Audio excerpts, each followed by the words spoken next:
The July meeting of the Town Hall meeting to order. Tom, were you ready for me? Okay. So I'd like to welcome all of you who came. Not too many because of the limitations, but welcome. And our invocation will be given by our chaplain, Leslie. You want to stand here or just the podium? Yeah. Since this microphone is on, can you all hear me okay? Yeah, good, okay.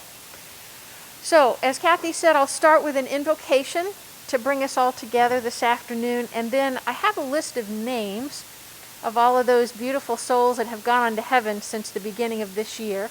So I'll take a few moments and read through those names for each of us. So if you would, as you are able, to join me in prayer this afternoon. O most amazing God, your people gather in this time and space to lift up your name and ask for your guidance and mercy in this meeting as they seek to find ways to enrich the lives of those living here at Westminster Woods. Give them courage to speak truth and wisdom to make important decisions. Keep them on task. Fill them with the energy needed. Bless all of us in these days of challenge, God. May our attention always be directed to you.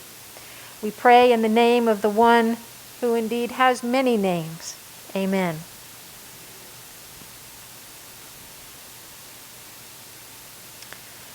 Huda Bujalia, Kay Bass, Jack Botterbush, Maggie Botterbush, Marie Bresson, Rebecca Burkholder, Robert Cooper, Lydia Crosby, Mose Dergali, Barbara Eller, Alfred Ellison, Laura Fairfax, Violet Gebert, Luann Hart, Jack Hickey, Robert Jett, Dorothy Lindler, William Long, Stephen Ox, Frida Petrancosta, Morel Robinson, Carlton Shea, Albine Stickney, Maxine Wall, Ray Walsh, Michael Widman, and Doris Zeismer. May God bless each of us and the memories that we hold dear for each of these individuals. Amen. Thank you, Leslie. And our secretary's report will be given by Gretchen Harris.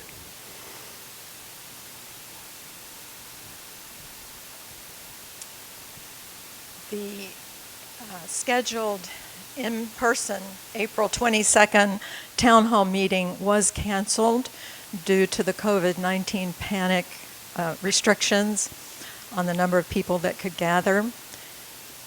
And on April the 6th, a video recorded meeting, abbreviated meeting, was held. Some minutes to that effect were published on MyWLive, as well as the video recording itself.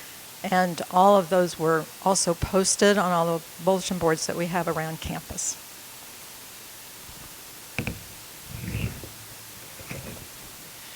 Thank you, Gretchen. And our treasurer's report for Elizabeth Ray.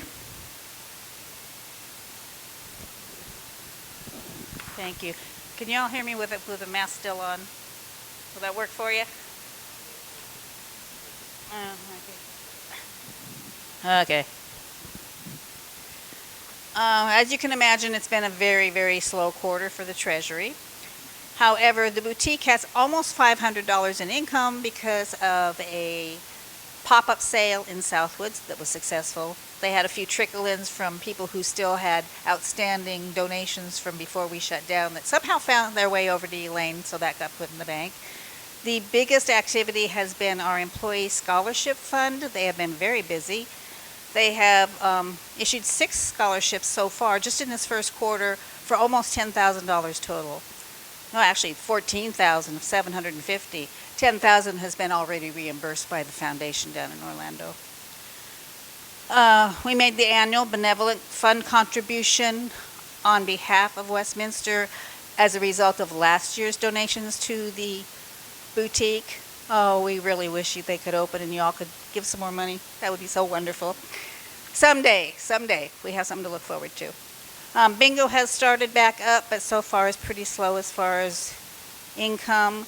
The library has a windfall, so to speak, of almost $500, which are gifts in memoriam for Ray Walsh. That was done in support of the library. And as a result of Christmas in May, on behalf of the Employee Christmas Fund Committee, I would like to thank you. They brought in almost $22,000, and that was just for that spring push. They'll be back to talk to you again come fall, I promise. And that will do it for the treasurer's report. If anyone would like a copy of the report, either send me an email or drop a note in my mailbox. I'll be happy to get you your own personal copy. Thank you, Elizabeth. Now we'll have the presentation of the quarterly awards. Wayne Letizia representing the Health Services Committee.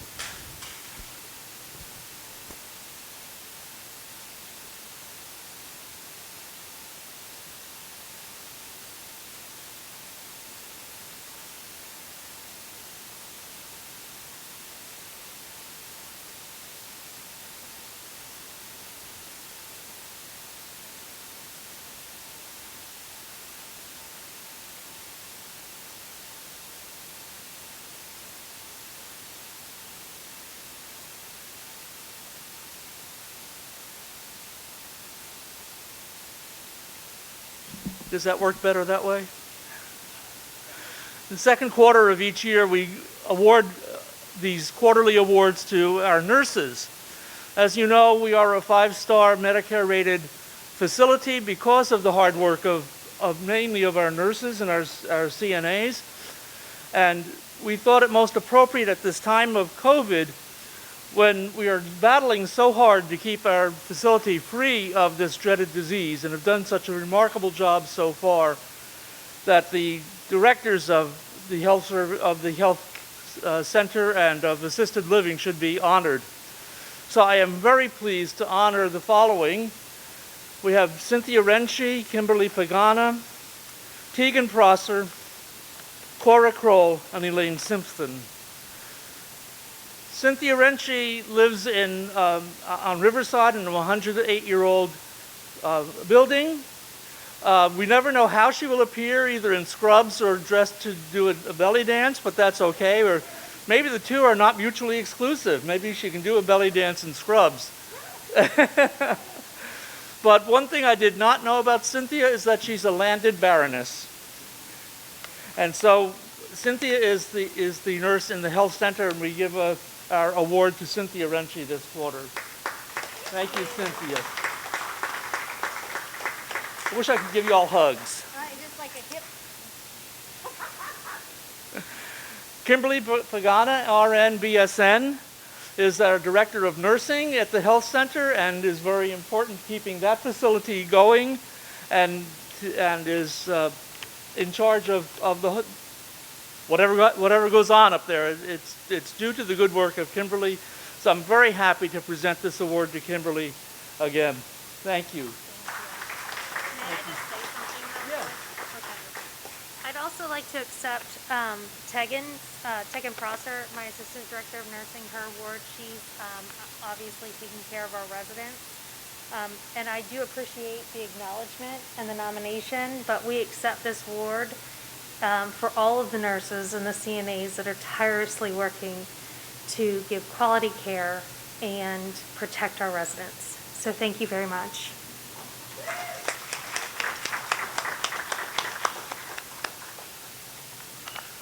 Cora Kroll, LPN, is the head nurse at Assisted Living. Cora was born in West Virginia, moved here from Virginia in '89, you said? And doesn't have any children, but has a fur baby named Gator, which I thought was very appropriate for a Floridian fur baby. Cora, thank you for your work. Thank you.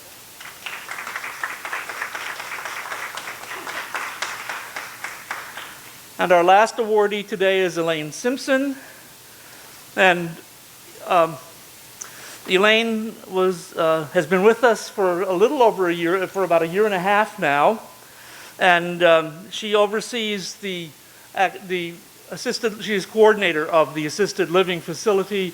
So it also helps to keep our COVID down in that facility. And I think we're doing very well in maintaining a very close system so that we don't have that disease to a very minimal extent, if I remember right. Two residents? Oh, we have no residents. Oh, no residents in assisted living have tested positive. So that's fantastic. That's why we want to keep it. Thank you for what you do, Elaine.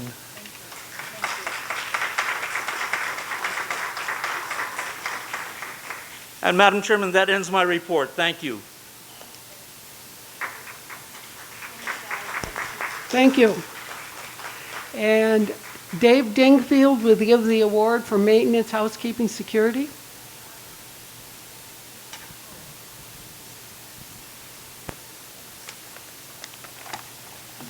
Good morning, afternoon, sorry.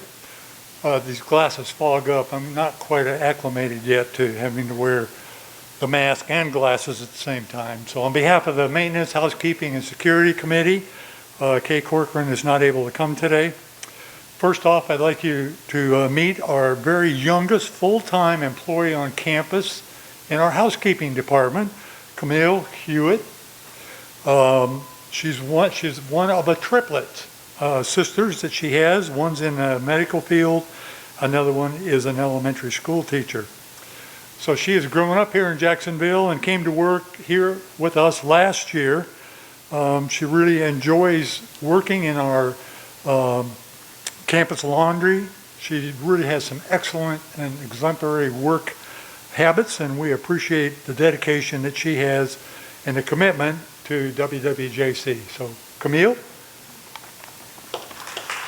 congratulations.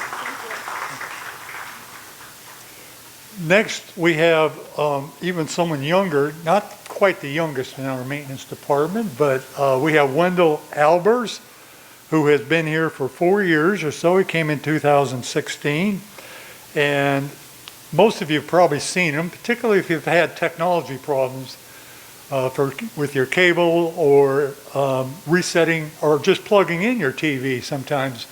Some of the stories that these guys tell are kind of humorous about what people have done if they can't get their technology to work. But he lives right next door over here in Julington Creek Plantation, and his wife is an occupational therapist in Clay County in the school district over there. And he currently has a daughter at St. John's River College. But he worked here in the Navy, and when he left the Navy, he stayed working and getting his degree, first of all, his college degree through Bell South, as he worked in the cable side and later the telephone side. So we have appreciated him here in keeping our residences up to snuff, so to speak, and in repairing our TVs, computers, telephones, the Sarah system. So anytime any one of those don't work, you can call Wendell and he's going to take care of that. So we appreciate him and what he's done. Wendell, your quarterly award. Thank you very much. Okay.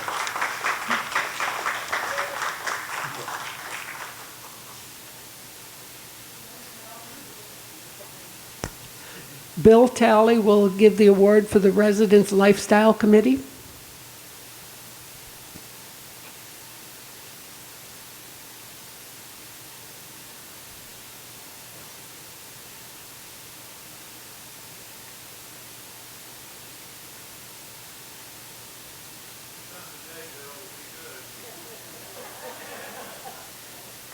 I'll do 3 laps if you want me to. 4 laps.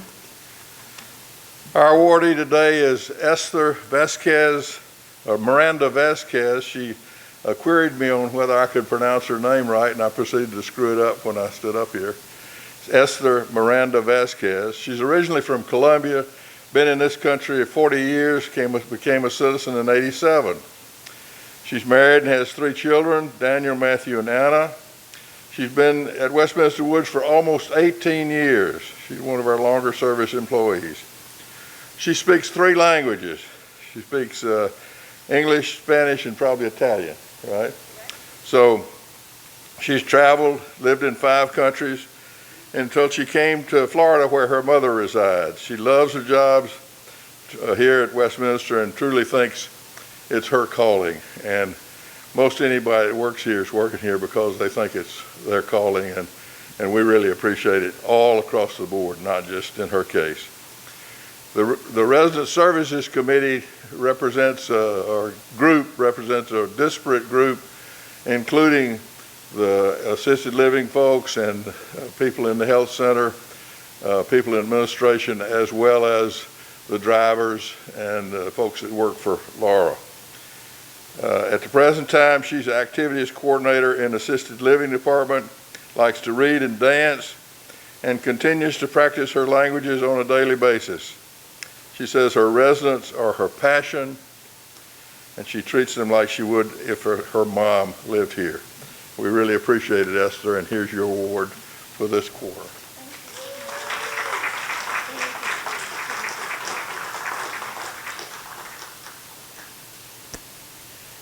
Thank you. And Wayne Sims will give the award for the Dining Services Committee.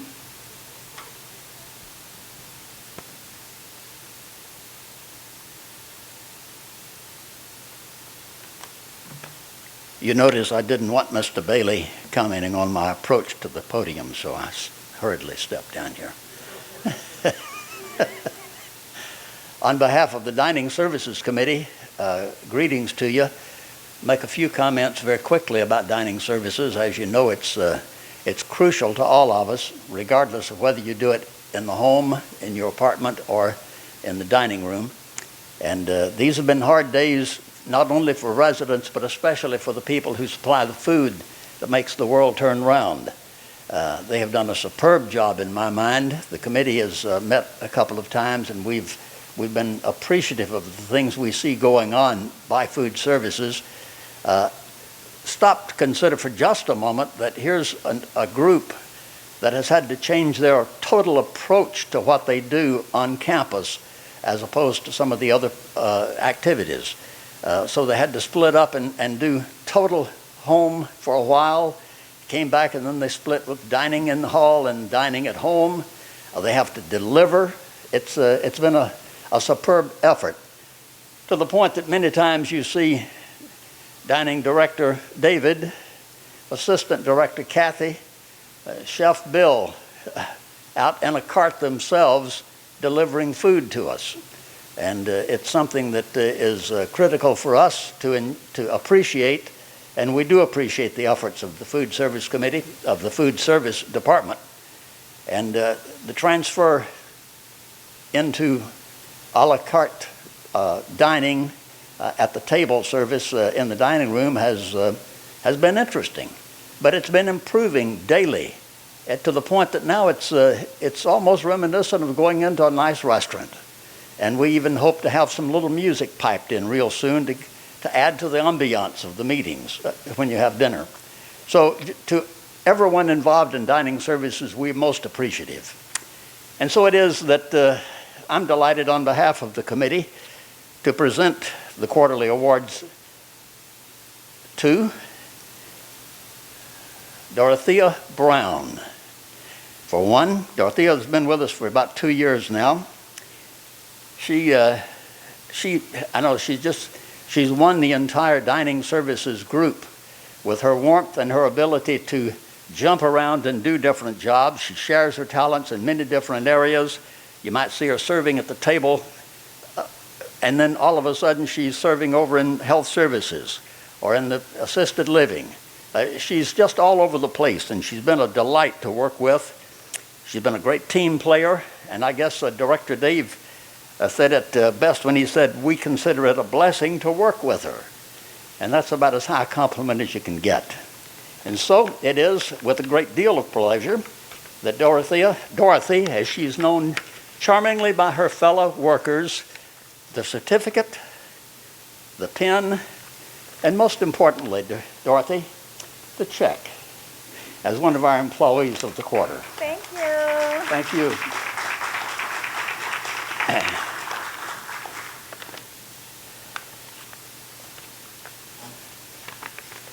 He won all of our hearts when he did a cooking demonstration shortly after he arrived, and we sampled some of the foods he did. And what a job it was. Bill Mink. Bill has been with us now, William J. Mink, if you want to be formal about it, but who wants to be formal around a jovial guy like this? Bill has been with us for about a year and a half. When we evacuated Tallahassee to the Oaks during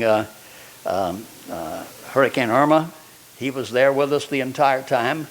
When we were battered by Hurricane Dorian, he was available to help things out. As I said earlier, you'll see Bill out in a cart delivering food after he spent all morning cooking the food. There was a period of time when we were in extremely hard shape for people. No reflection, Mr. Director. But the shorthandedness has been a thing that's caused by a lack of ability to bring in new people. And during that period, Bill has stepped into the breach many times, and as I said, you've seen him out delivering food on many occasions, which is not uncommon whatsoever. Everybody loves his sauteed livers that he does. Yes, and I have to tell you that he's sort of in charge of the nighttime dining operations, and whether it's coincident or not, the fact is our dining room has been more used in the evenings than it has before, with people most appreciative of the foods and the service that goes on, and we're appreciative of his efforts. Ladies and gentlemen, one of our other award winners for the quarter is sous chef Bill Mink. Thank you guys so much. It's a pleasure to serve. Is that it? Thank you very much, ladies and gentlemen. Our Food Services Committee report. And by the way, Wayne left. Y'all tell him, I understand he had to pay to get in front of me today. Spending joke.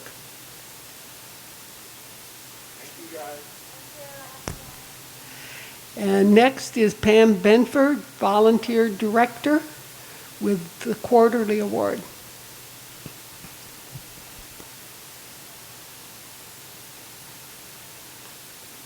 Following that little note about the joke, I was sitting back there going, great, it's me.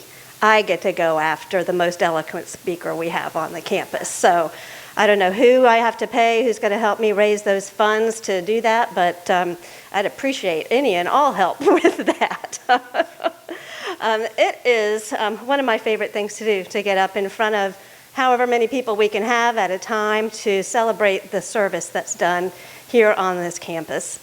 Usually in July, we have had a lot of teenagers here throughout the summer, and it's been our tradition to recognize one of those students as our Volunteer of the Quarter. That doesn't diminish what I've chosen or what the committee has chosen to do today in any kind of way, but we've gone back to recognizing one of our own residents. And in 2015, we had the honor of recognizing this individual as our Volunteer of the Year. So this is old hat for this gentleman. We'll see if he figures me out here in a minute. It's my honor to recognize him on behalf of our Volunteer Advisory Committee, the staff, and the residents here at the campus. Under this current conditions, he has been essential, instrumental, critical, playing a role in keeping us connected. He's the man behind the camera back there in the back. Tom, can you leave that camera and join me? Absolutely.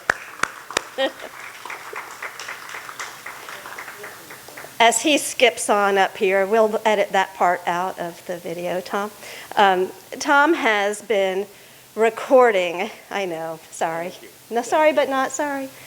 The dining services chats, every fitness class that has been aired, Brian's chats, the greetings that dining services has done, fitness classes, town halls, Brian chats, and is coordinating the efforts behind recording all of the USO acts that are going to be shown here at the end of the month.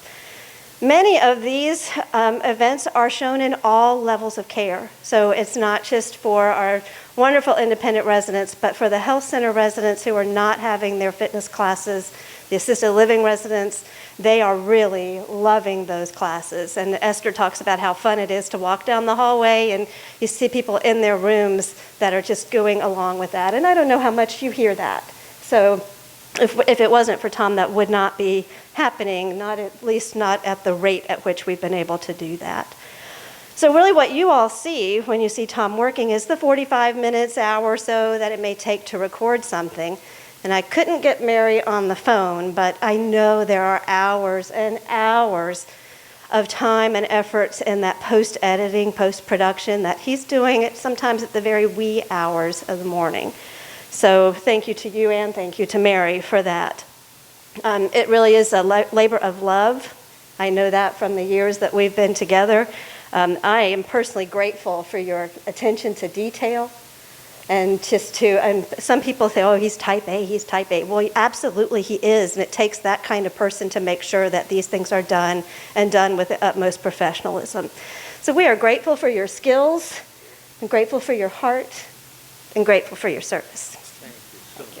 so much. Thank you.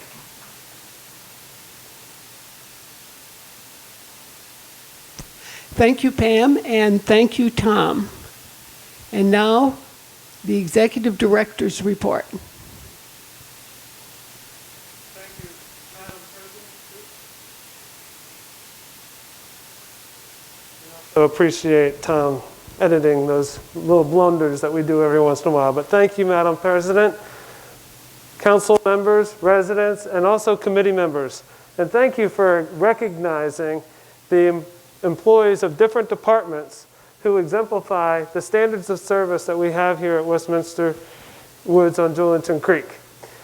It is obviously the natural choice. And I love that slogan that we have here, because the people that are living here and working here are just so easy to get along with. They enjoy each other.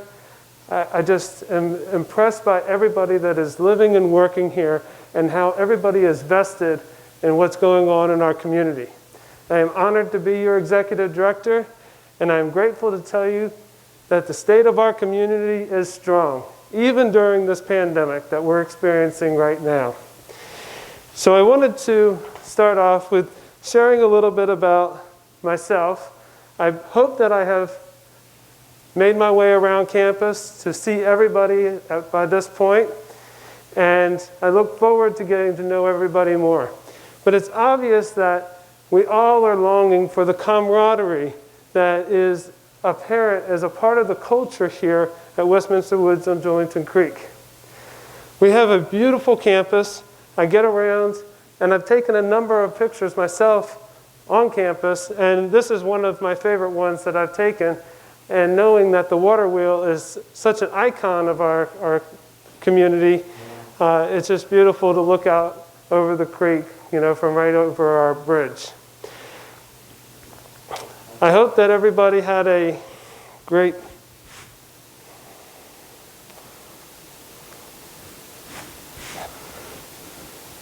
a great 4th of July, and that you've been enjoying the additional services that we've been having here on campus. We're trying to make sure that as we navigate through these times, that we're able to add more and more services in a safe manner for all of our enjoyment. I wanted to start off by showing you a picture of my parents. They're like all of us. They're not getting out and doing very much. They might get out for an infrequent visit with family, but they've got each other and they're enjoying themselves down in South Florida. In addition to having a mother and father, I also had a built-in physical therapist. And being a child that was fairly accident-prone, my mother said, I never signed up for this job of being my own son's physical therapist. But I had to require her services with a number of broken bones and trips to the ER. And ultimately, those experiences and seeing her in her care and wanted to make a difference in the lives of others, had a big influence on my career choice as I was in Penn State and chose the major of Health Policy Administration.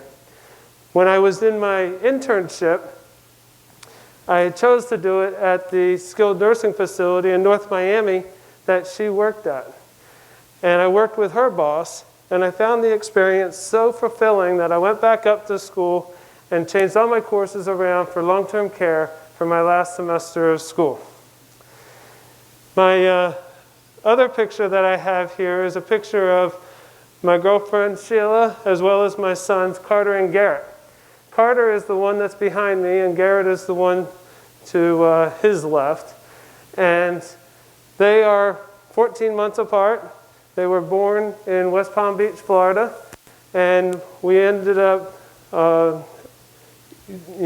moving up to Virginia and them going through grade school up there.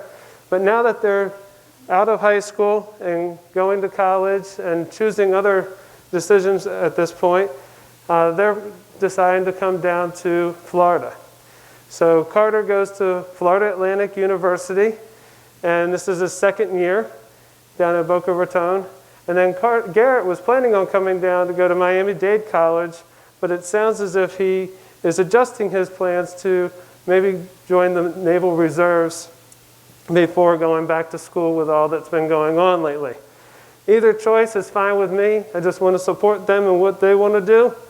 And Sheila is still up in Virginia. She works for the National Floral Association. They represent the growers, the retail, and the transportation of flowers around the country. But she's looking to come down here at the beginning of August and working from here in Jacksonville. She also is continuing a degree out of George Mason University that she will continue for the next year.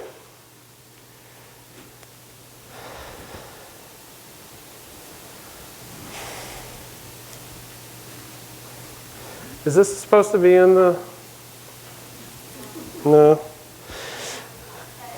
So, back in the end of January, Sheila and I came down for Carter's birthday at the end of January, and we were here for the beginning of the Super Bowl festivities, or Super Bowl week. But based on what all seemed to transpire after the Super Bowl, we probably got out of Miami in the nick of time.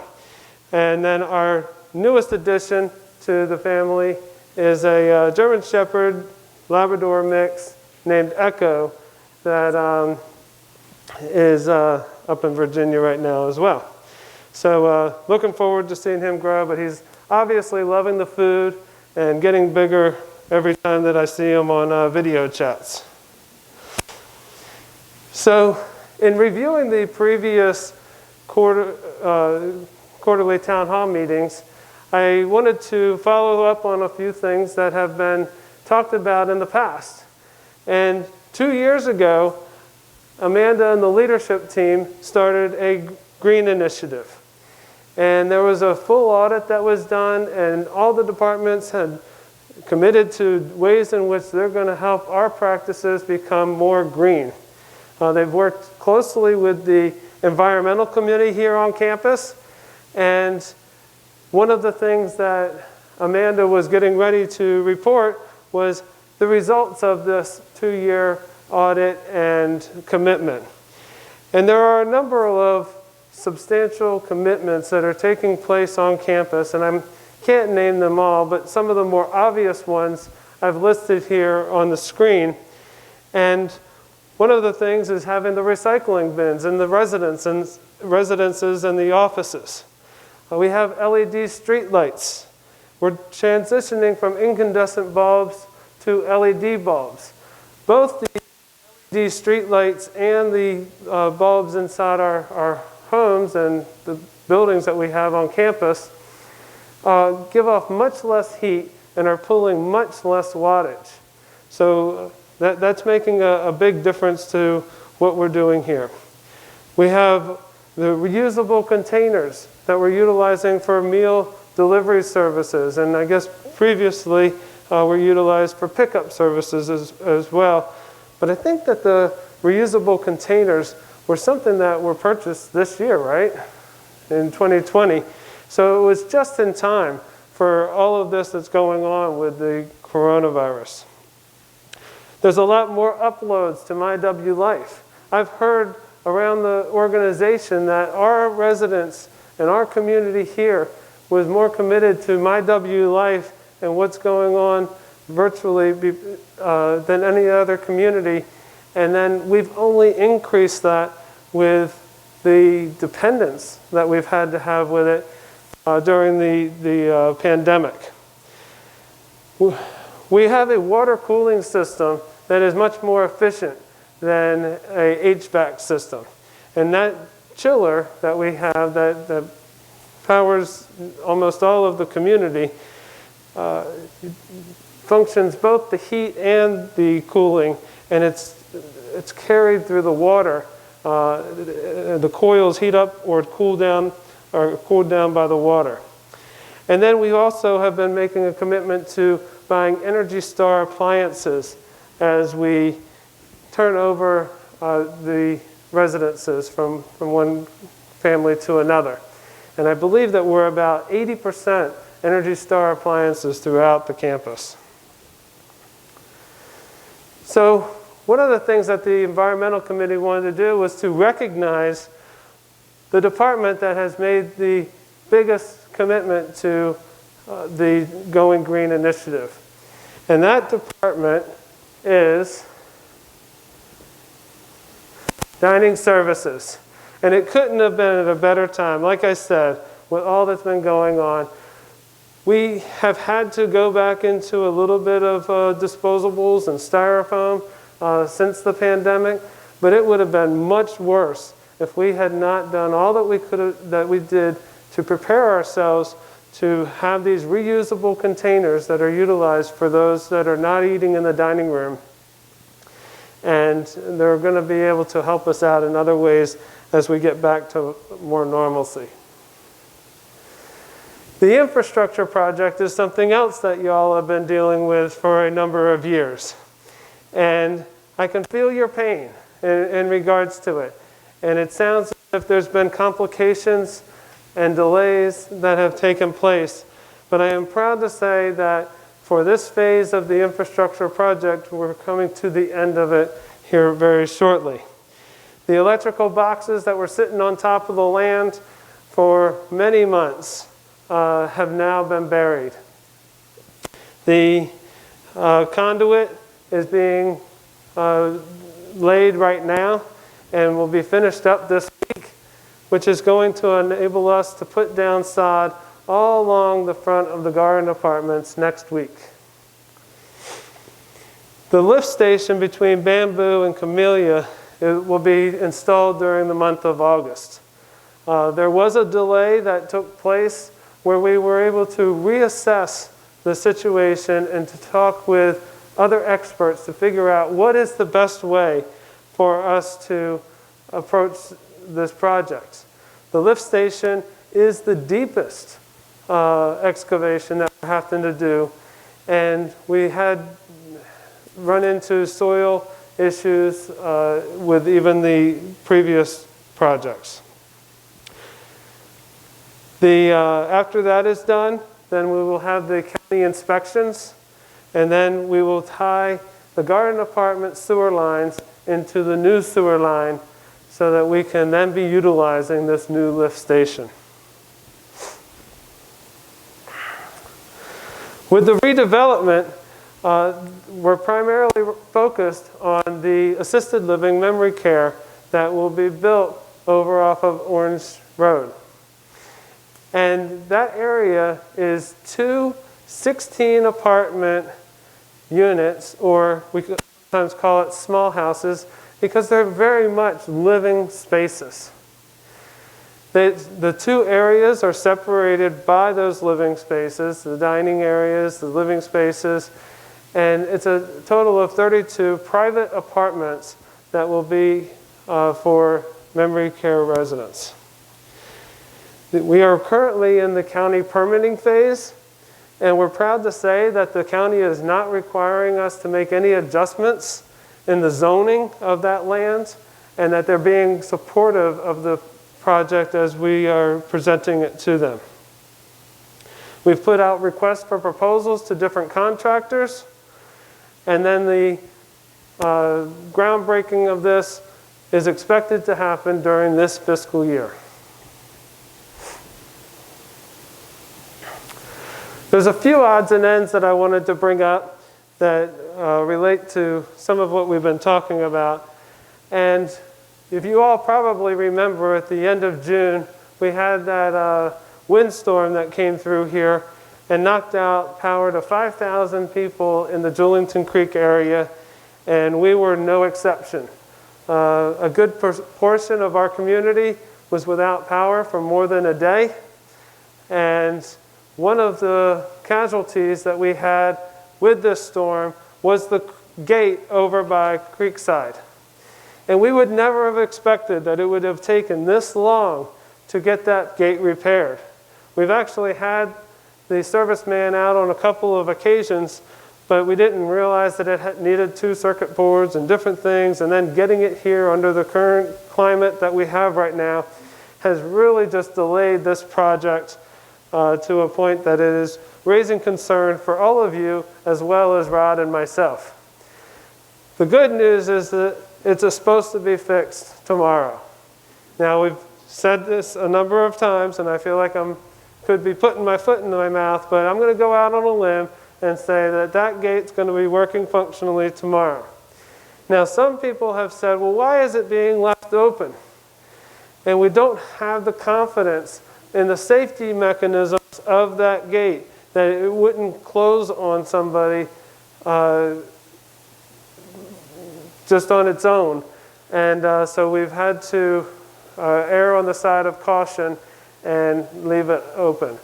It was closed at certain times before, but some of its behavior was encouraging us to handle it differently. So we realize that it is a breach onto our campus right now, especially when we've got everything under lockdown. And we're just grateful that we have you all to help support in making sure that things stay safe on the campus while we're dealing with this one issue. The water wheel, as I mentioned before, has not been working for weeks, maybe even a month at this point.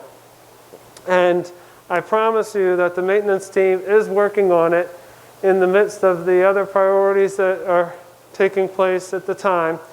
But they do expect to get that back working here in the near future. And then, as we see with the rain that's going on right now as we sit here, there is always the threat of activity in the tropics. And they're saying that there is more activity going on. There's an unorganized area around Cuba right now that should not be very much threat to us as it goes off towards Texas, hopefully. But there is another area of low pressure that does have an 80% chance of developing into a named storm in the coming days. So we want to take this opportunity to continue to encourage you to be aware of what's going on and working your plans, as we are also keeping you abreast of what's happening here as it relates to our community and any threats in the tropics.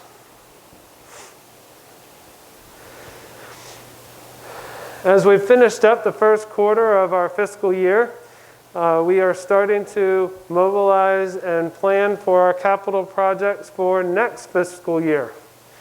So I wanted to put out a request for any capital projects that residents have, that you submit them to the resident council before the next planning meeting so that they can then pass them on to me and they can be considered in our capital planning for the next fiscal year.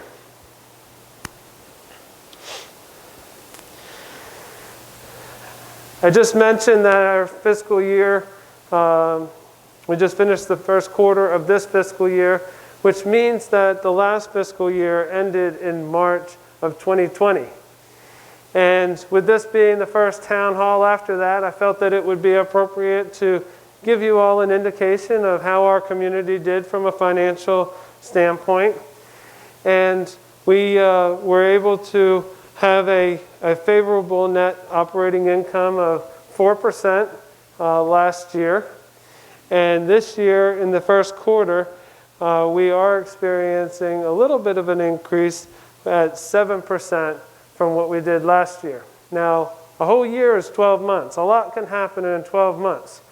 I didn't compare how we did the first quarter of last year to this year, but I did feel as if you all would want to know how we did last year and how we're doing right now. Factors that are affecting us from a financial perspective is primarily occupancy, especially as we are in the pandemic that we're in right now. For the whole year of 2020, fiscal year 2020, we averaged an overall occupancy of 95.6%. As of June 2021, our overall occupancy is maintaining at 94%. It's about a 1.5% drop overall from what we did last year on average for the year and where we are right now. The area that is being affected the most by our occupancy is the skilled nursing center. For fiscal year 2020, we averaged 92.6%, and that's remained fairly stable throughout the year. I did look at the first quarter, and it was right around the same. I looked at the last quarter, I looked at the whole year, it was pretty much all the same. So I felt comfortable, using that as the representation. For the first quarter of 2021, we're averaging 83.6%. So we're looking at about a 9% decrease in occupancy in our skilled nursing center. The majority of that is the short-term care residents. Our long-term care residents are staying, the upstairs is staying fairly full. But it's the short-term residents with the elective surgeries that aren't going on currently, weren't going on before. There were some that took place for a month or so that are affecting this, as well as the virus. So people that have the virus are staying in the hospital until they get 2 negative tests, and then they can be admitted into a center like ours, or they can be admitted to one of the identified COVID facilities that is accepting positive people around the state. So you might ask, well, how's Westminster Communities of Florida doing? The skilled nursing facilities for the whole organization went from 94% to 93%. And I think that the national average right now is about 80%. So we're pretty much average with the organization and also nationally. From a staffing perspective, we have identified all of our employees as essential staff. Many are doing different roles than what they were hired to perform. A lot of the offerings, the services that we're offering now are not things that we were doing prior to COVID-19. And we are trying to make sure that we resume services as responsibly and safely as possible.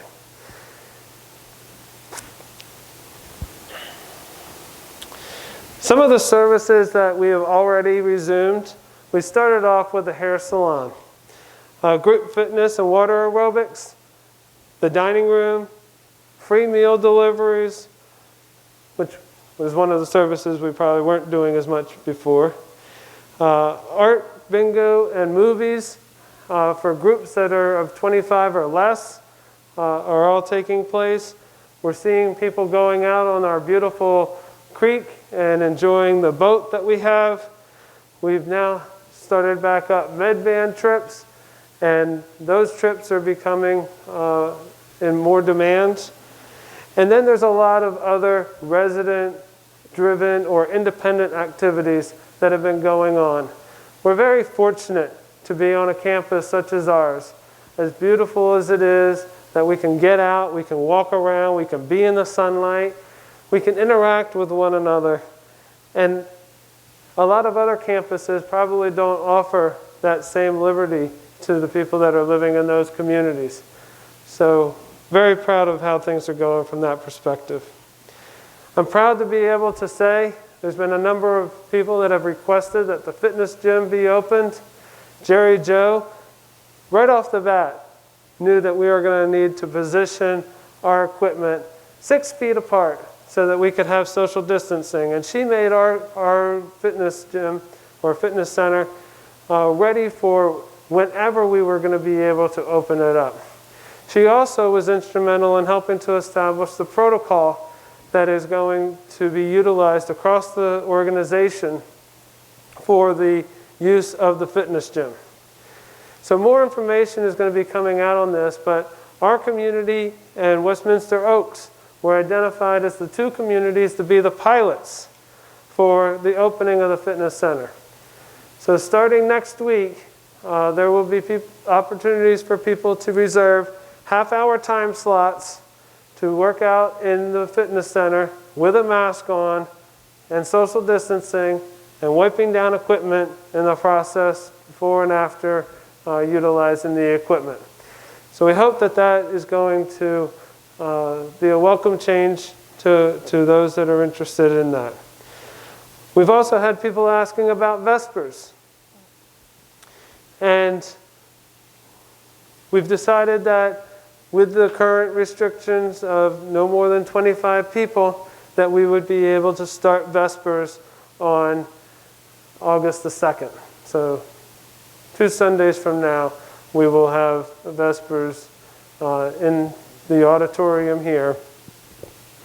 And we will then evaluate and assess how we want to proceed from that point on. So I want to thank Jerry Joe and Chaplain Leslie for their commitment to be making those services available again. We've had a number of letters making you aware of people that have been exposed to the virus or have tested positive for COVID-19. And we don't get into a lot of detail in those letters, and I don't believe that we're going to get into a lot of detail, but I don't have a problem with being more specific about, summarizing what our experience has been. So this next slide is showing you that from an employee perspective, in the health center, we've had 2 full-time employees and 1 part-time employee test positive in the health center. In the assisted living, we've had 1 full-time employee and 2 part-time employees test positive. And that's the extent of the positive tests amongst our employees. That's about 2% of our employee base that have tested positive. Only 1 of those 6 people have shown any symptoms of the virus. Now, that is keeping our residents, very safe. The measures that we've taken to screen everybody on a daily basis. I can't be prouder of our employees on making sure that they're being transparent with us. They've come and told us about potential exposures even when they weren't even sure. And we always took the safest route to make sure that we keep everybody here safe. But there were 2 independent living residents who have tested positive, and also 1 health center resident. Again, no real symptoms, being shown by any of those people that tested positive. The cost of COVID is a question that's come up a few times. And the biggest thing is I was talking about what's affecting us from a financial standpoint is the decreased occupancy that we are experiencing. With that, we're also seeing less move-ins, which also means less entrance fee revenue. And as you saw by our net operating income information, those percentages, those returns are not returns that are going to be able to make a community like this, strive or thrive. But it's the entrance fee income that we have that really is the engine behind an organization and a senior community like this. So continuing to have independent living residents move in, bringing in that entrance fee is a vital part of the operations that goes on here as well. I am proud to say that we've had 14 people move in this year already, 14 residences, and we've got more scheduled to move in. There's a lot of activity that's going on, but we have seen a reduction in the entrance fee revenue that we would have seen in the same time period in previous years. Maintaining the employment status of all of our employees is another expense to COVID-19. By declaring everybody an essential employee, we made a commitment to all of our employees. Now, like I said earlier, some of them are helping us to fulfill some of the additional responsibilities that we have to do, or they're helping out in other departments where we've had turnover in positions. We also are buying personal protective equipment.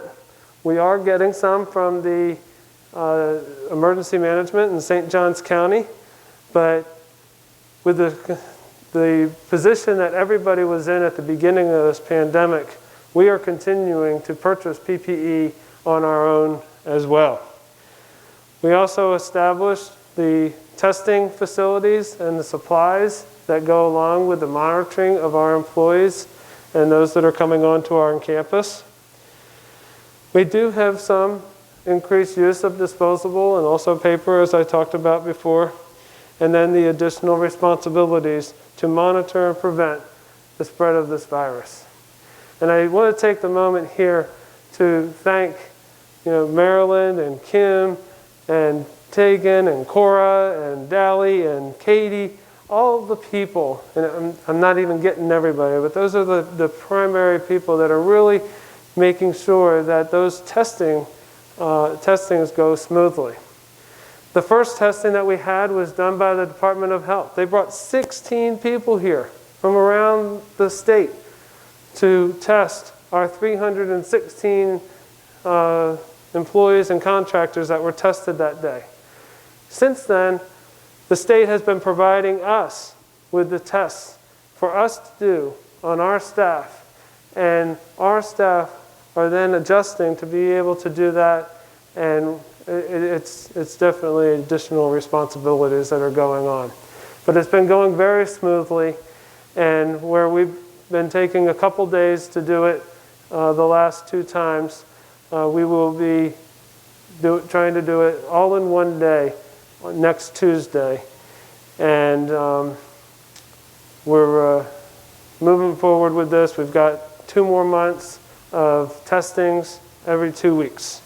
So it's important for us to be able to identify those that have been positive and get them off the campus with the amount of asymptomatic cases that are out across the state.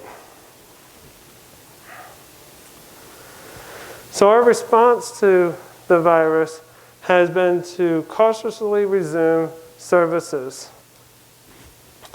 and to also follow the CDC and state guidelines. We don't always do things when the state and the CDC says we can, because we're looking at the environment and the risk that it's going to pose to our residents as well across the company. There's not a whole lot of variation going on from one community to another. The only time that we're seeing inconsistency in what one community is offering versus another has been based on the number of cases that have been happening on that community. So we are one of very few communities within Westminster Communities of Florida that continues to have our dining room open. And as you can see, we've also been identified for being the pilot for opening up our fitness center. So we're doing very well in the management and the prevention of this virus on our campus. We do continue to hire nursing personnel for open positions, but other departments are being evaluated based on the needs of that department.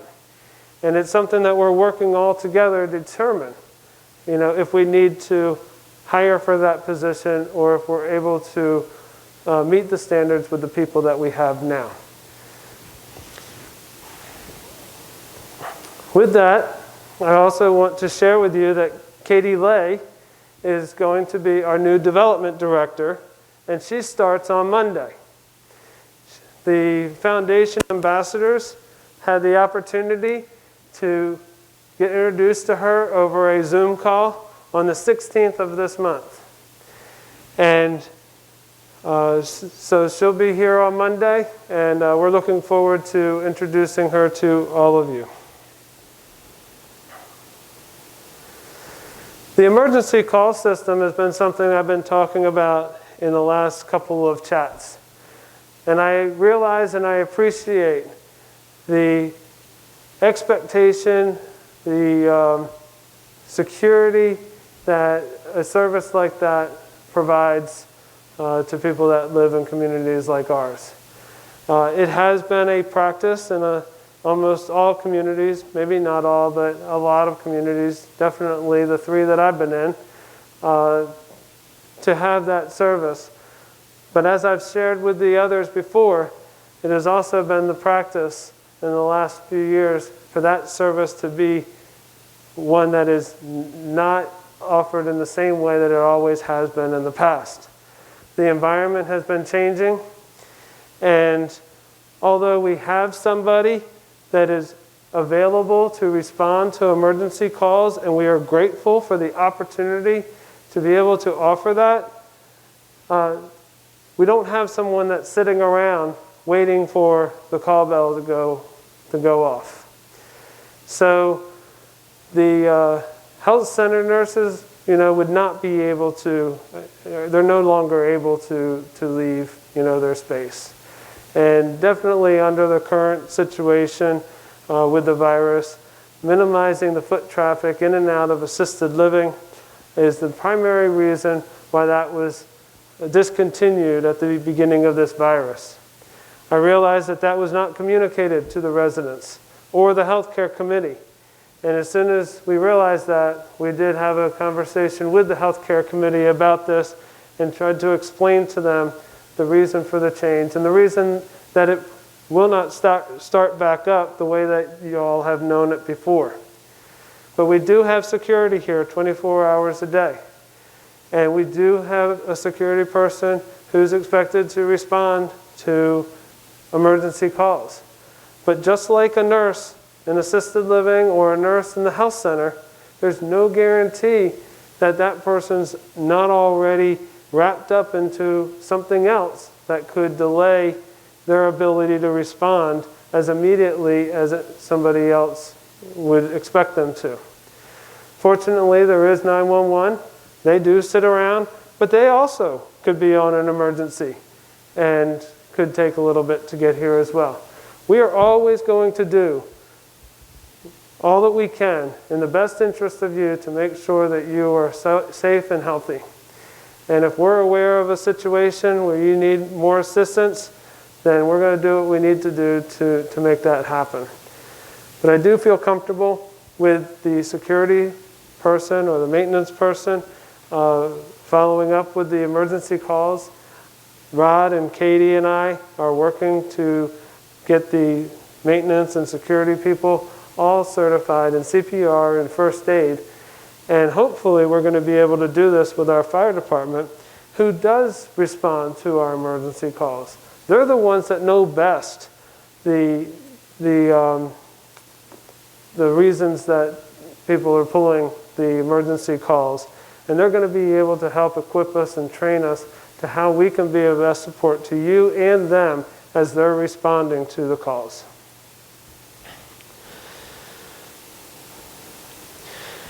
So in closing, I wanted to just share some broad goals that I have in regards to the rest of this year.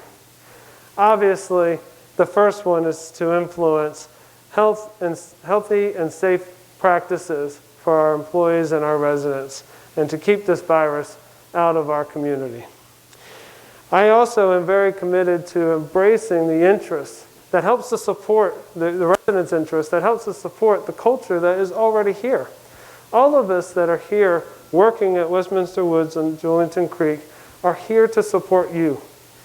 We are here to make this the place that you want to be living, that you enjoy living in, and that other people are going to want to come and live here. So we are excited to align with you on different committees and interests, be it environmental, redevelopment, everything that's going on that's important to the culture here at Westminster Woods on Julington Creek. It's important for us during these times for me to lead operations to be able to pivot to further the success of our community. And there's different ways that we've already started pivoting. The way that we're doing activities and that we're providing virtual activities on My W Life is an example of pivoting.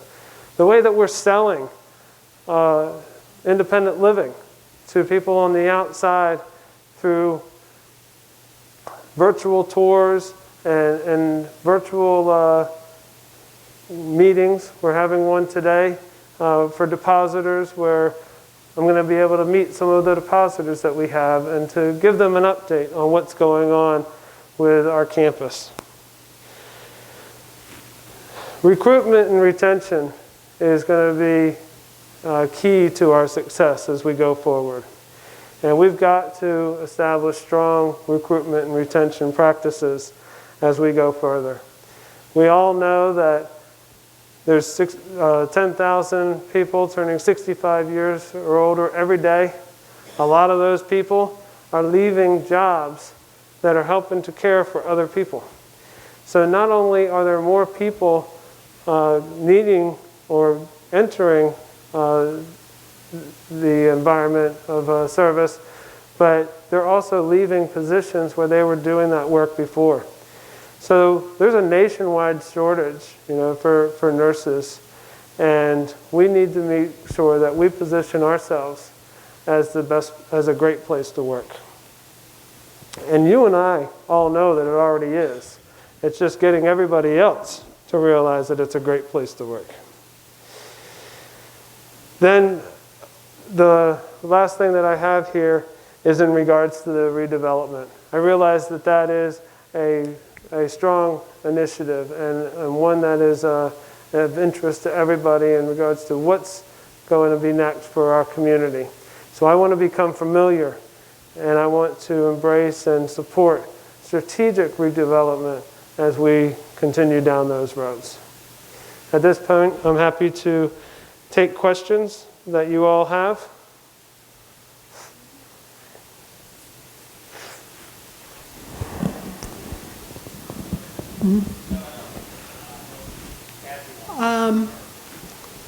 Let me go first.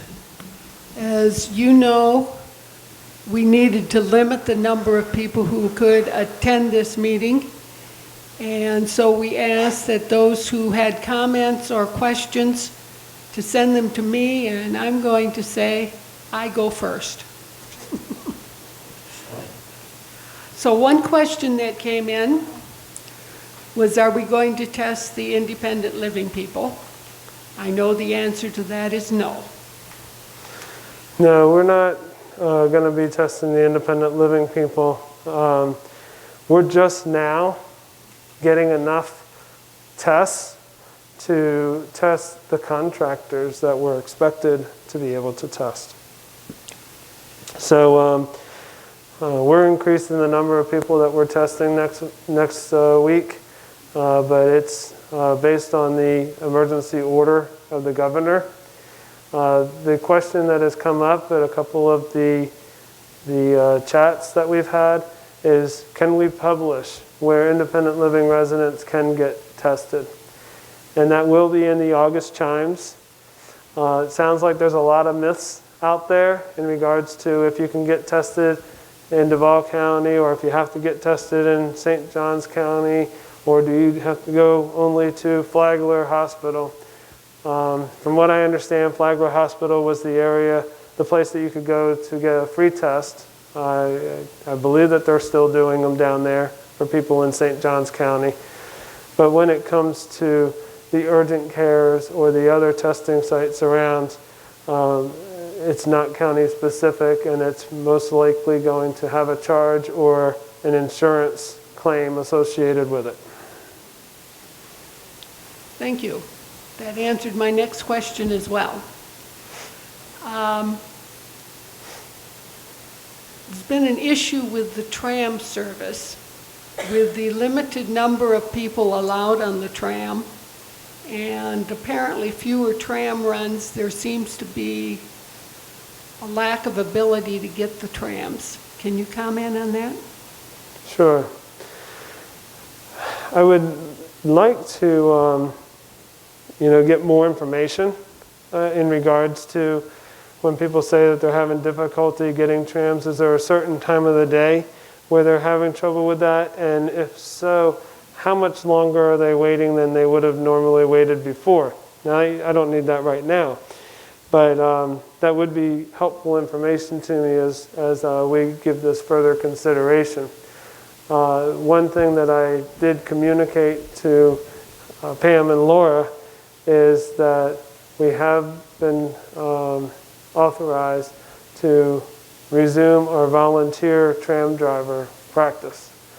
So we're working on ways in which we're going to be able to do that appropriately, and we'll be in communication with those people that have volunteered in those services before, and we might be able to have more trams, running that might help to resolve that situation. As I understand it, the problem is primarily around mealtime. Okay. We'll give that consideration as we're establishing the volunteers again. Who do we call to make reservations for the fitness center?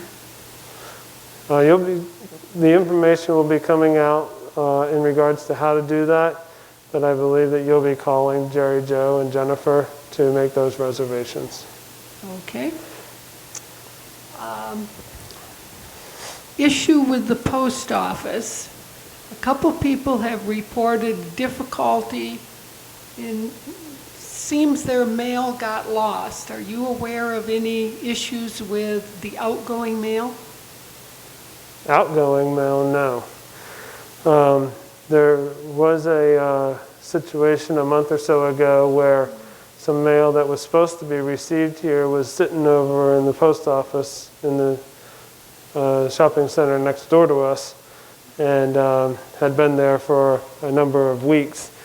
So if you're having trouble receiving mail, we might want to check there.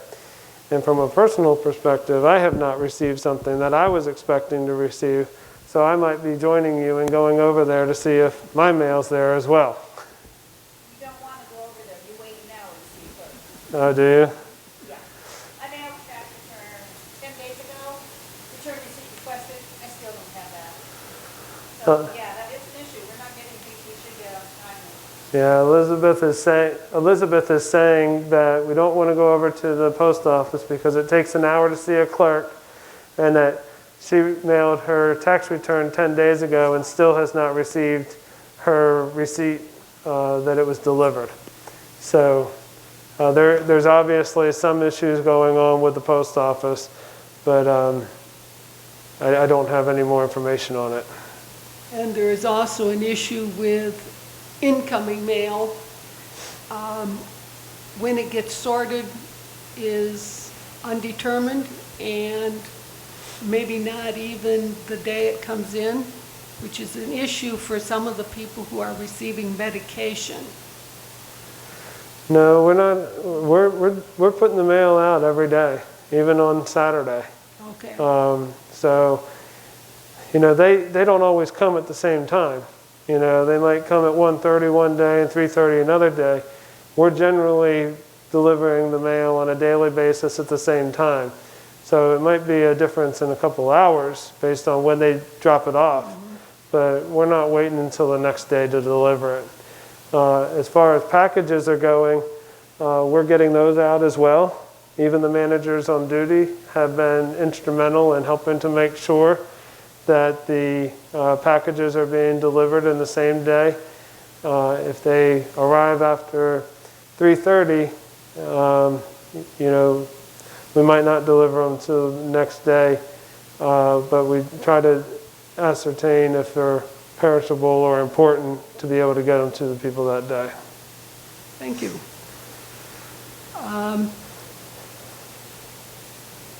A long-term question. It's the redecorating of the Magnolia lobby. Do you have any information on that?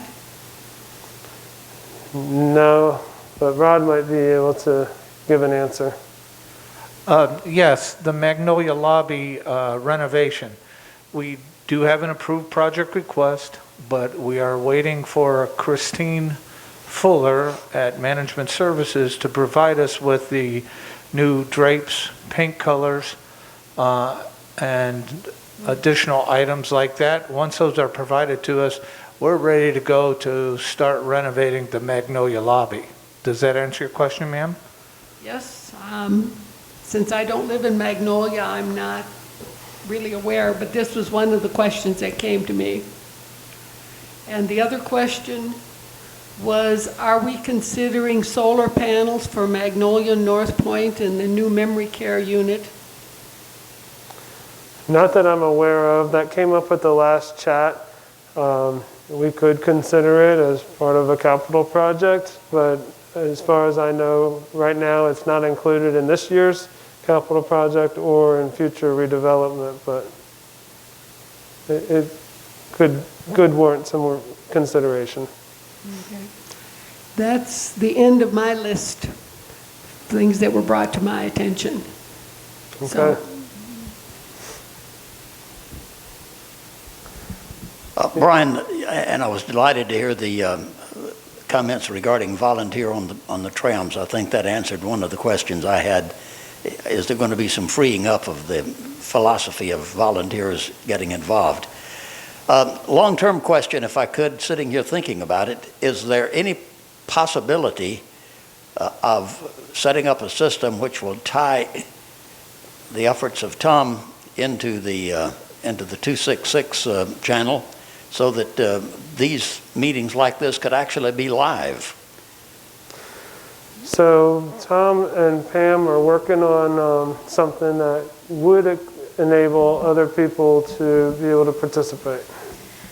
Right, and we actually just received the last adapter that we needed to be able to do that. So at the sync meeting will be the first time that we are able to do that, and that will be 3 different locations, all connected through Zoom. And then it will be in multiple locations, actually, because if you're at home, you'll be able to call in like some of you have been doing. And that will offer an opportunity for live questions from this room, the gathering place, and the River Lounge. Going live, unfortunately, our Wi-Fi is not strong enough to do that through YouTube, and that's the way we would have to do it through My W Life at this time. So that may be something that we continue to push for. YouTube also has some limitations on who can go live. You have to have a certain number of subscribers, that kind of thing. So some of that's out of our hands, but Tom and I are doing everything we can to make it so that we can get as many of you people involved as we all know you want to be. Okay? I have one question.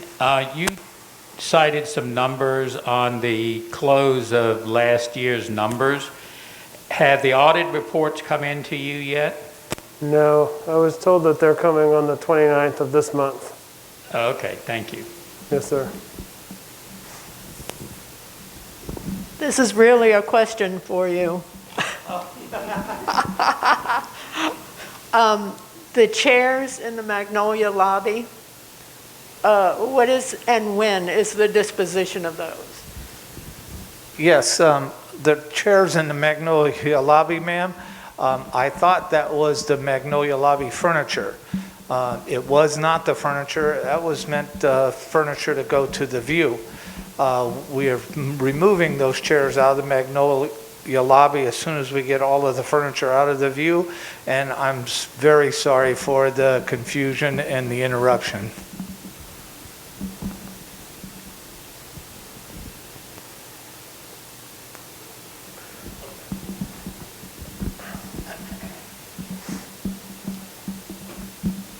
You might not want to answer this. I heard a rumor that Jeff in physical therapy has left the campus for good. Is this true? Yes, Too bad. it is.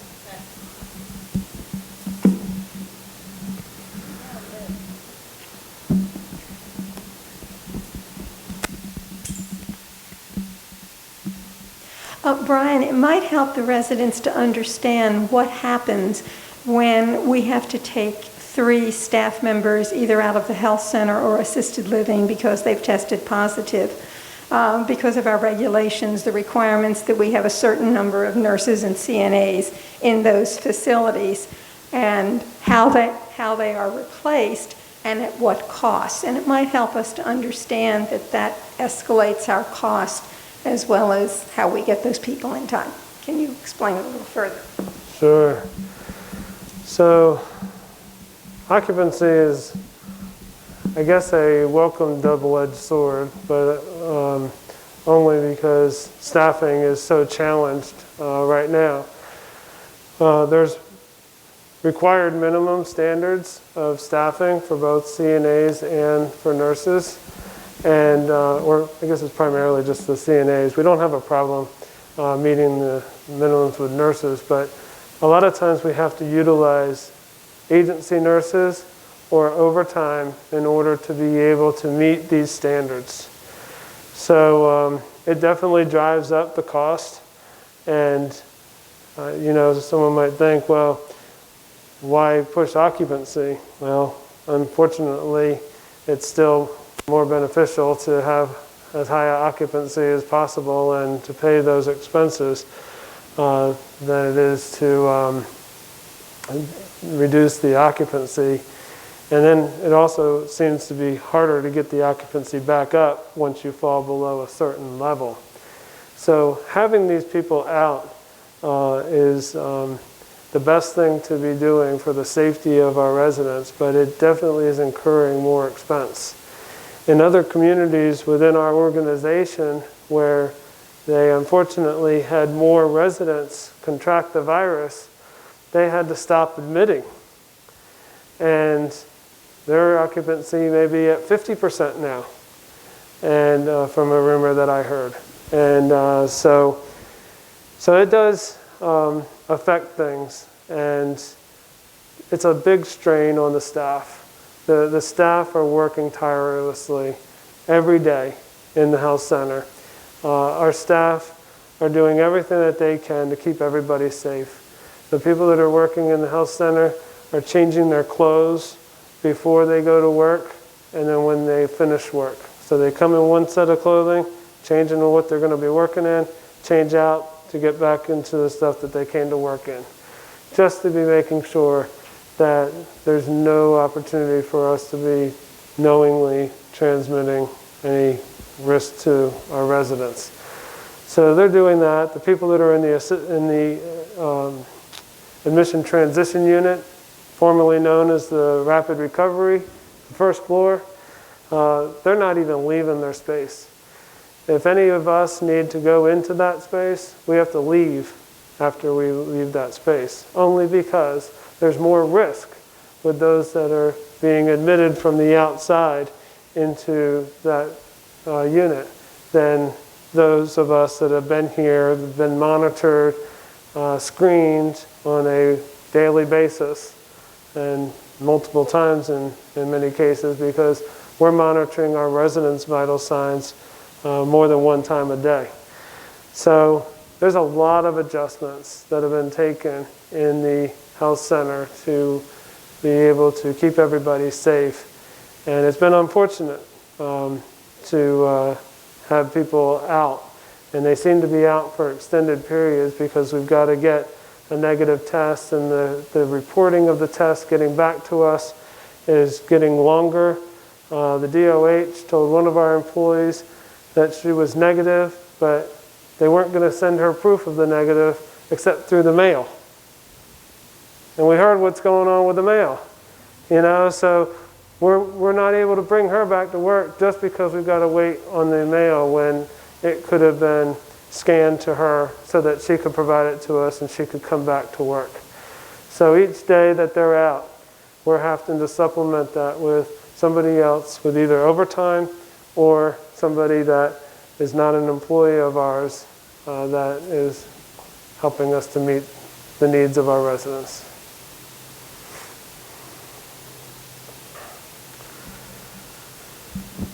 Brian, do you anticipate the return to the campus of medical people that we see through the nurse's office? I do, and they can come for essential visits, and Cynthia, I meant to give her a shout out earlier. We were talking about the emergency call because she does a great job, and she's helping to facilitate the telehealth visits that are taking place right now, not only amongst independent living residents, but also in assisted living. But doctors can come back on, for those essential visits. Well, my concern is that if I go over there, as I have in the past, to see a cardiologist, and I see the picture of a nice-looking nurse on the screen who's reading tests and talking on a screen, I'd like for somebody to listen to my heart other than my wife. No, I understand that, and there's really no reason I'll just talk with Cynthia and with the providers to see what we can do. But right now, it's based on if the service can be provided through telehealth, then we're expected to do it through telehealth. But if somebody needs to have an in-person visit, we can try to accommodate that, or the person can go to the clinic or go to their office. Yes, sir.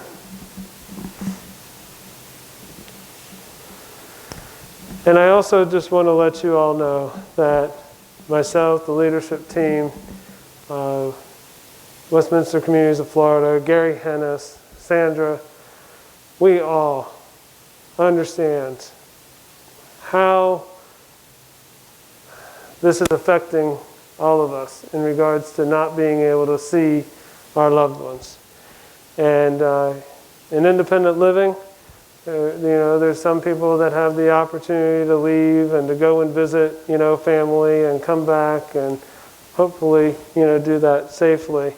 But there's a number of people here on campus that don't have cars, don't have the same flexibility, don't have family that are close by.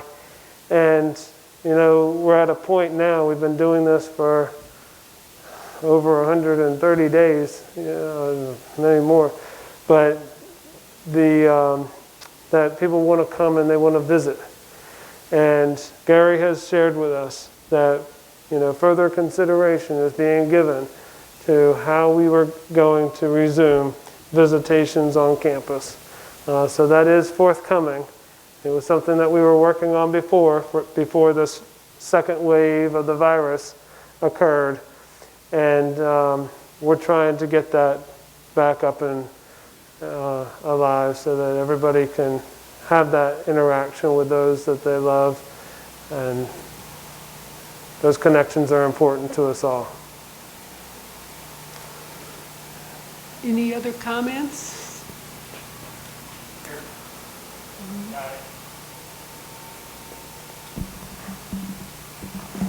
That brings up a question regarding visiting off campus, like my family. I haven't seen them in some 7 months, since Christmas, I guess.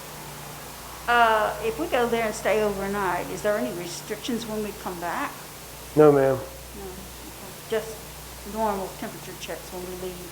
or come back. Right. Okay. Hopefully, everybody's being transparent about any exposures that they've had, positive tests. I've heard some stories where after somebody was already celebrating, Father's Day or whatever, someone that was there was telling stories about how that person had been positive and things like that. So Well, that's one reason I haven't visited much, because I don't want to be the one to carry something to. none of us do.